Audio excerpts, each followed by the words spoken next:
Fala, meu irmão! Cara, tava com muita saudade de gravar vídeo. E o vídeo de hoje tá com um tema bastante edificante, que mudou muito a minha visão, a forma como eu vejo não apenas o dinheiro, mas a vida. É porque no mundo de hoje, o capitalismo, o sistema ensina que o nosso foco deve ser acumular riqueza. O nosso foco deve ser juntar dinheiro, deve ser rico, deve ser uma pessoa abundante, né? E isso não é ruim. Mas ele acaba colocando na nossa cabeça que a gente precisa disso para ser feliz, né? Que a gente deve dedicar totalmente a nossa vida para isso. Mas Jesus condena essa visão. Em Lucas, capítulo 12, versículo 13 ao 21, Jesus vai contar uma parábola, né? Porque um homem chegou até ele dizendo para ele julgar, né, a partilha de bens dele. E Jesus vai falar que eu julgar isso, né? Jesus foi bem mais preciso, pois Jesus viu o coração dele, viu que ele estava focando apenas no dinheiro. Jesus mostra através de uma parábola, que é a parábola do rico e insensato, que a prioridade da vida não é dinheiro,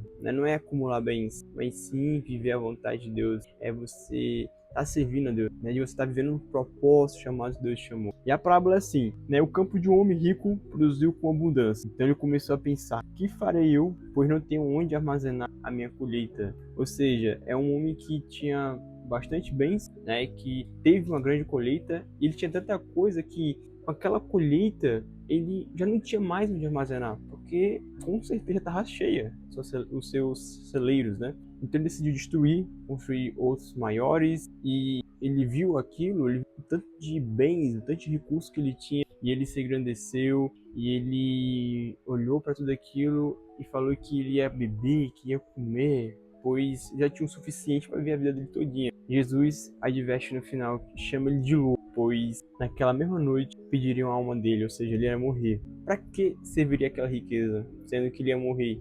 Né? Para que todo aquele recurso, sendo que na eternidade, sendo no céu, no inferno, tipo, não precisa disso. Não precisa de dinheiro, você não tem como levar dinheiro.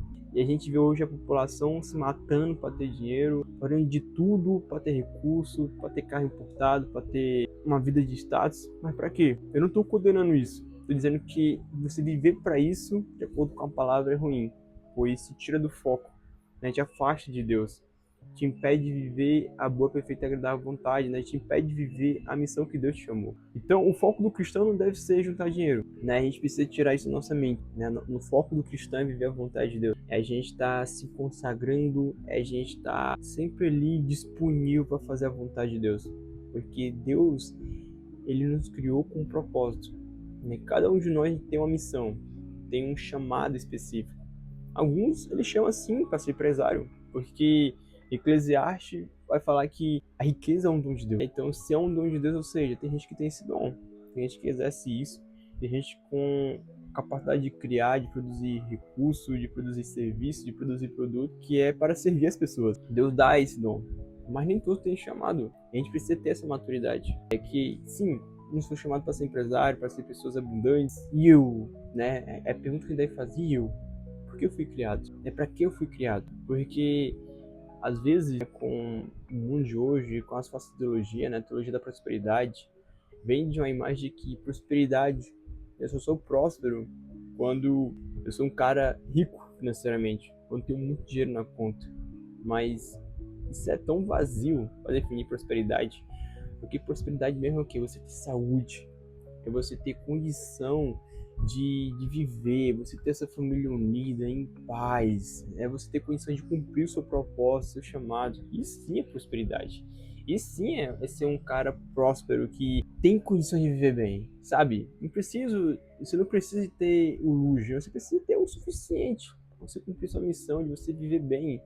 E Deus é tão bom que vai cuidando da gente, vai suprindo daquilo que a gente precisa, e o mundo empurrando, né, aquela falsa ideia de que você precisa ser rico, você precisa ter coisas luxuosas para ser feliz, mas esse não é o foco, né? Essa não é a verdadeira felicidade. A verdadeira felicidade está em viver para Deus, em a gente glorificar tudo para Ele, a gente pegar nossos bens, pegar o nosso dinheiro e ter a ideia de que Ele é o dono de tudo, que a gente é apenas mordomo, de que a nossa vida, que aquilo que a gente tem é apenas uma dádiva. Então, que a gente possa viver com a mentalidade de que não, eu não vou viver para acumular dinheiro, porque isso é tão vazio. Eu vou viver para glorificar a Deus e viver aquilo que Ele tem para mim, aquilo que Ele separou para mim. Eu vou cumprir o meu chamado, eu vou viver em obediência a Ele, honrando seus princípios, abençoando o próximo. É interessante que esse rico, né, o rico insensato, ele em nenhum momento ele pensou em Deus, né? Em nenhum momento ele pensou no próximo. Ele não fala sobre sua família, ele não fala sobre filhos, sobre Deus, ele não fala sobre nada. O foco dele era ele mesmo, era satisfazer o seu próprio ego. Então que a gente não venha ser assim, pessoas que vivem apenas para si, não. Viva para glorificar Deus e para servir o próximo, porque com certeza você, além de estar cumprindo o seu chamado, você vai ser uma pessoa mais feliz, mais completa em Deus. É porque você não vai ter que disputar, né, o lugar de Deus com essas coisas. Não, você vai ter Deus ali sempre no centro, sempre como prioridade. É como diz Mateus 6,33: buscai primeiro o reino de Deus e toda a sua justiça, e as demais coisas você será acrescentada. Então, busque primeiramente Deus. Coloque Deus sempre em primeiro lugar na sua vida e confie nele, pois ele tem o melhor para você. Só basta a gente viver, só basta a gente ser persistente nessa vida, porque com certeza ele vai estar nos surpreendendo e vai estar nos usando de maneira extraordinária para abençoar nossos irmãos. Então, Deus te abençoe e até o próximo vídeo e valeu!